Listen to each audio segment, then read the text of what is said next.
Hello students, welcome back on my channel eco and VST with Anurag. Students, आज पढ़ेंगे gross investment, net investment and depreciation. अब देखिए, investment की बात करें तो इन्वेस्टमेंट का मतलब होता है किसी भी इकोनॉमी के अंदर किसी भी तरीके का एडिशन हो रहा है कैपिटल स्टॉक में। जैसे मैंने मशीन खरीदी तो मेरी इकोनॉमी के अंदर कुछ ना कुछ ऐड हुआ as a capital stock, assets बढ़े हमारे। ऐसे ही कोई बिल्डिंग बनी, किसी ने बिजनेस खोला, तो ये सब क्या हो रहा है? इन्वेस्टमेंट हो रहा है। कोई ना कोई कंपनी, कोई ना कोई क्या कर रहा है? अपनी कंट्री या अपनी इकोनॉमी के अंदर एडिशन कर रहा है स्टॉक में, या stock of capital, capital stock कह सकते हैं। उसमें कहीं ना कहीं किसी न किसी तरीके से हमारा एडिशन हो रहा है या कैपिटल फॉर्मेशन हो रहा है, उसको हम क्या बोलते हैं? इन्वेस्टमेंट बोलते हैं। अब बात करते हैं इन्वेस्टमेंट कितने प्रकार का होता है। What are the types of investment? So basically two types of investment are there. The first one is gross investment and second one is net investment. Now what is gross investment?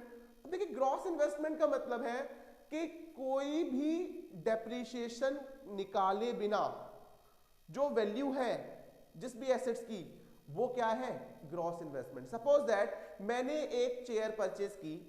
अब आज मैंने chair purchase की, उसके रुपए है suppose that 250 रुपए की chair है।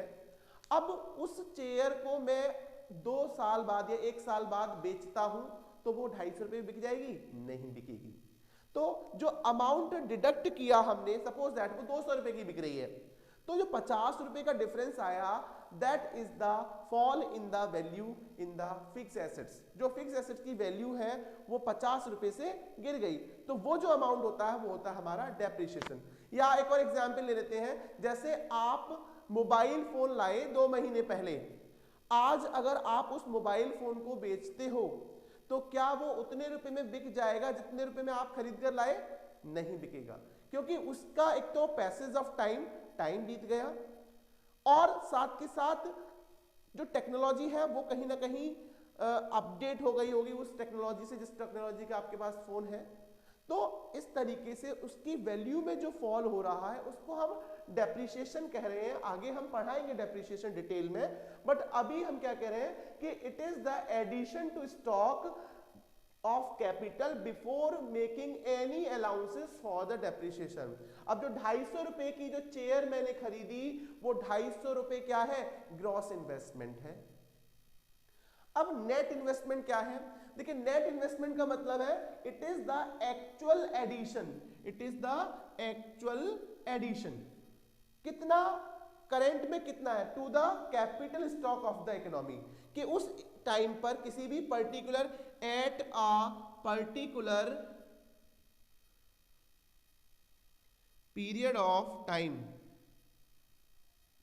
किसी भी पर्टिकुलर पीरियड ऑफ टाइम पर जो एक्चुअल एडिशन है कैपिटल स्टॉक में, वो नेट इन्वेस्टमेंट है। अब देखो, इसको एग्जांपल के थ्रू समझते हैं। मान लीजिए मैंने 250 रुपए में एक चेयर खरीदी। ये मैंने खरीदी 2019 में। अब 2021 में इसकी वैल्यू कितनी होगी? सपोज दैट मान के चलते हैं उतने पे तो बिकेगी नहीं, ये बिकेगी सपोज दैट 150 रुपए पर। मान के चलते हैं ये 150 रुपए अमाउंट है। वो जो 150 रुपए अमाउंट है वो क्या है? आज के टाइम में 2021 में ये जो पुरानी चेयर थी, ये जो मैंने 250 रुपए में खरीदी थी, वो अब 150 रुपए में बिक रही है। तो जो अमाउंट मैंने यहां से डिडक्ट किया वो क्या था? वो था हमारा क्या? डेप्रिसिएशन। तो अगर हम कहें ग्रॉस इन्वेस्टमेंट में से नेट इन्वेस्टमेंट निकालना है तो हम क्या करेंगे? हम ग्रॉस में से डेप्रिसिएशन को माइनस कर देंगे। एक फॉर्मूला यहां पर बन जाता है। ये बेसिकली 3 बेसिक फॉर्मूले हैं। हम नेशनल इनकम जब निकालेंगे तो इन 3 बेसिक फॉर्मूले के बिना हम नेशनल इनकम नहीं निकाल सकते। तो एक फॉर्मूला हमारा क्या है? देखिए, this is what, this is the gross value, and अगर हम इसमें से डेप्रिसिएशन निकाल देंगे तो हमें क्या मिलेगा? नेट वैल्यू या नेट इन्वेस्टमेंट। इसको और क्या कह सकते हैं हम? ग्रॉस वैल्यू में से या ग्रॉस इन्वेस्टमेंट में से हमने डेप्रिसिएशन निकाल दिया तो नेट वैल्यू हमें या नेट इन्वेस्टमेंट मिल जाएगा। तो एक फॉर्मूला चाहे तो हम इधर लिख सकते हैं, क्या है? ग्रॉस से अगर हमें नेट की तरफ जाना है तो हमें क्या करना है, माइनस डेप करना है ग्रॉस में से, और नेट से ग्रॉस जाना है तो प्लस डेप करना है। तो ग्रॉस इन्वेस्टमेंट और नेट इन्वेस्टमेंट आपको समझ में आ गया होगा। नेट इन्वेस्टमेंट मींस आज की डेट में एक्चुअल या किसी भी पर्टिकुलर टाइम पीरियड की बात करें, उस टाइम पीरियड पर एक्चुअल जो एडिशन है किसका, कैपिटल स्टॉक में किसी भी इकोनॉमी के अंदर, तो वो हमारा क्या होता है, यहां पर डेप्रिसिएशन निकाल दिया हमने, तो वो हमारा होता है क्या, net investment. Now what is depreciation? देखिए कॉमर्स वाले बच्चों को पता होगा डेप्रिसिएशन क्या होता है। अब हम डेप्रिसिएशन को थोड़ा सा और पढ़ लेते हैं, नॉन कॉमर्स वालों को प्रॉब्लम करता है बट अब नहीं करेगा। Depreciation means fall in the value of fixed asset. कोई भी फिक्स एसेट है हमारे पास, उसकी वैल्यू में कहीं ना कहीं फॉल हो रहा है, उसकी कीमत जो है, उसकी वैल्यू जो है, उसका एक तरीके से कह सकते हैं प्राइस जो है, या जिस प्राइस पे वो बिकेगी वो कहीं ना कहीं फॉल हो रहा है। सपोज दैट एक मैं मोबाइल लेकर आया, जो पिछले साल में मोबाइल लेकर आया, और मेरा फ्रेंड कह रहा है कि मुझे वो मोबाइल दे दो, और सब, या फिर मैं कह सकता हूं मुझे दूसरा मोबाइल परचेज करना है, तो मैं उस मोबाइल को बेच रहा हूं। अब उस मोबाइल को बेचने के लिए बेच रहा हूं तो क्या होगा, क्या उतने रुपए में बिक जाएगा? वो नहीं बिकेगा। क्यों नहीं बिकेगा? क्योंकि उसको हमने क्या किया, उसको हमने यूज कर लिया, that is normal wear and tier. उसका जो टाइम था, कुछ टाइम बाद अगर हम उसको यूज भी नहीं करते, ऐसे ही रखे रहते, तब भी वो क्या होता, एक साल बाद या कुछ महीनों बाद वो उतने रुपए में नहीं बिकता। तो पैसेज ऑफ टाइम एक और हमारा वो आ गया फैक्टर। तीसरा है एक्सपेक्टेड ऑब्सोलेसेंस, या फिर हम कह सकते हैं चेंज इन टेक्नोलॉजी। अब उस मोबाइल की टेक्नोलॉजी कुछ अलग होगी और आज की डेट में कुछ अपडेटेड टेक्नोलॉजी होगी, तो अपडेटेड टेक्नोलॉजी को हम परचेज करेंगे तो इसकी वजह से उसका वैल्यू जो है, उसका प्राइस जो है, या उसकी जो कीमत है वो गिर जाएगी। और उस जो गिरने जो कीमत जो गिर गई, उस अमाउंट ऑफ मनी से, जो जितने अमाउंट ऑफ मनी से वो गिरी, उस अमाउंट ऑफ मनी को हम क्या बोल देते हैं, हम बोलते हैं डेप्रीशिएशन। शॉर्ट में इसको डेप भी बोल देते हैं, बहुत सारे नाम है इसमें। इसका कंजप्शन ऑफ फिक्स कैपिटल ये भी कह सकते हैं, consumption of fix capital, replacement of fix capital, बहुत कई सारे नाम हैं। जैसे जैसे हम क्वेश्चंस करते जाएंगे नेशनल इनकम के, वैसे वैसे हमें यहाँ पर नाम पता चलते जाएंगे क्या क्या है।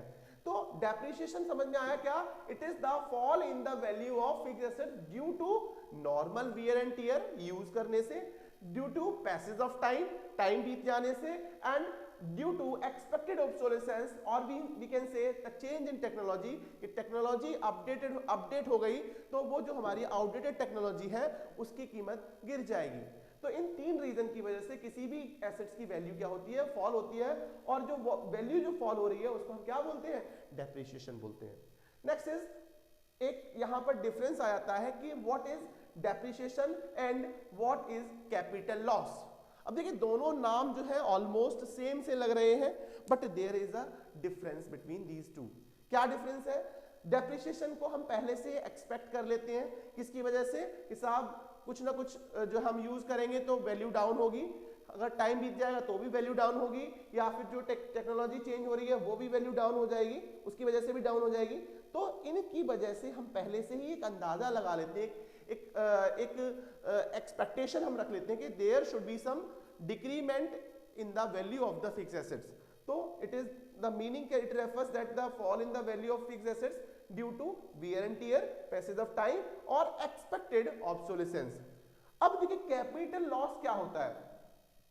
Capital loss due to unforeseen obsolescence, natural calamities, theft और एक्सीडेंट के थ्रू होता है। हमें नहीं पता कि हमारी जो कैपिटल है या जो हमारा एसेट्स है उसमें डिक्रीमेंट होगा।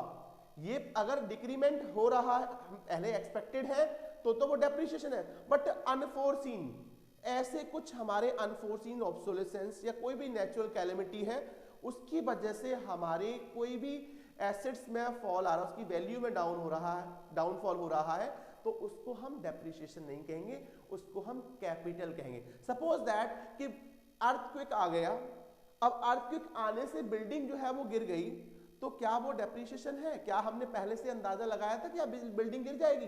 नो, ये सडन हुआ, अनफोर्सीन था, तो उसको जो लॉस हुआ, जो वैल्यू फॉल हुई उस एसेट्स की, उसको हम क्या बोलेंगे? Capital loss. चोरी हो गई या फिर आग लग गई या फिर कोई भी बाढ़ आ गई, उससे हमारा कोई भी एसेट गड़बड़ हो गया, खराब हो गया, तो हम उसको कैपिटल लॉस कहेंगे, ना कि डेप्रिसिएशन। तो दोनों के मीनिंग आपको समझ में आ गए होंगे। दूसरा है प्रोविजन फॉर लॉस। हम और इसमें प्रोविजन फॉर लॉस पहले से ही बनाकर चलते हैं प्रोविजन कि there should be some loss या there should be some decrement in the value of fixed assets. तो provision is made for replacement of assets because it is expected. ये expected है कि ये तो होगा ही होगा, इसीलिए हम पहले से ही provision of loss, provision is made, provision बनाते हैं कि साहब हाँ कि लॉस इतना होगा हमारे को, इतने हमारा डेप्रिसिएशन लगेगा। बट हेयर क्या हमें पता है कि साहब भूकंप आएगा?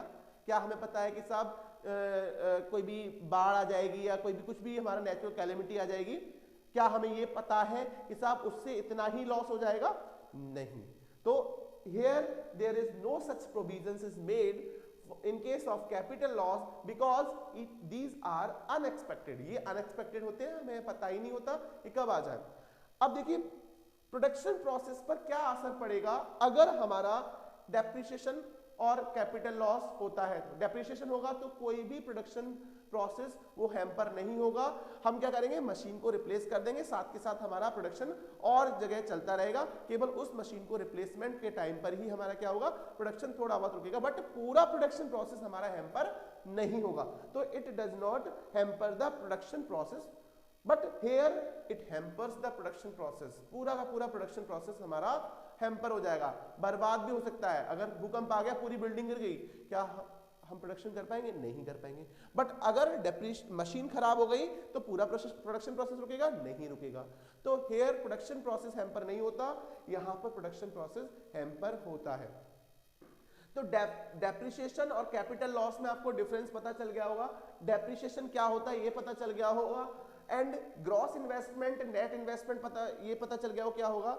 और जो सबसे मेन इंपॉर्टेंट यहां पर हमारा जो फॉर्मूला डेराइव हुआ वो हमें यहां पर ध्यान रखना है, क्या कि अगर हमें ग्रॉस वैल्यू में से या ग्रॉस इन्वेस्टमेंट में से हमें नेट इन्वेस्टमेंट निकालना है, जब ये हम नेशनल इनकम के न्यूमेरिकल करेंगे तो वहां ये देखेंगे कि ग्रॉस इन्वेस्टमेंट से नेट इन्वेस्टमेंट निकालना है, तो हमें ग्रॉस वैल्यू में से नेट वैल्यू निकालने के लिए ग्रॉस में से डेप्रिसिएशन को माइनस करना पड़ेगा, then we will get net investment.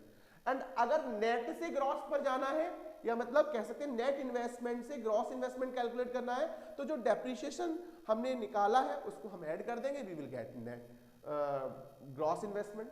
तो gross investment, net investment and depreciation आपको क्लियर हो गया होगा। आप स्क्रीनशॉट लीजिए। नेक्स्ट वीडियो में हम नेक्स्ट टॉपिक के साथ मिलते हैं।